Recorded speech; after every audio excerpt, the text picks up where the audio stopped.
বাংলাদেশের কাপল blogger, food blogger, গরু blogger, বাজার ব্লগার, সাউয়া ব্লগার, তোমরা এখন কই? এখন কেন ব্লগ বানো না রাস্তায় নামি নামি? হ্যাঁ, তোমাদের সাউয়াটা ভাঙ্গি দেওয়া দরকার।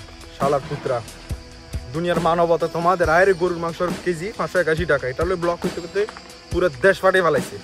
এখন কই আমাদের ছেলেদের যে রক্ত পড়তেছে, রাজপথ যে রক্তে লাল হয়ে গেছে, এখন ব্লগ কই? হ্যাঁ, এখন ব্লগ বানাবে না তোমরা সাউয়ার বেটারা? আর আমাদের মধ্যে কিছু প্রবাসীরা আছে, তারা কি করে এখনো ফানি ভিডিও দেখে। আরে ফানি ভিডিও রে, মানে এতই ফানি আমাদের দেশটা। ছাত্ররা দেশটা শুধু তাদের জন্য স্বাধীন করেন না, সবার জন্য স্বাধীন করে, সবার জন্য। তোমরা শুধু সাউয়ার ফানি ভিডিওই দেখো, আর কোনো ভিডিও দেখিও না, বুঝছো? ওইগুলোই শুধু শেয়ার করো। ওগুলো তো আহারে কি হাসি, আহারে কি হাসি রে। যেটা শেয়ার করো ওইটা শেয়ার করো, আমাদের ছাত্রদের হেল্প করো। পুরো দুনিয়াতে এটা ছড়াই দাও কি হইতেছে, শেখ হাসিনা তার ফ্যামিলি কি করতেছে, ওইটা সবার কাছে ছড়াই দাও।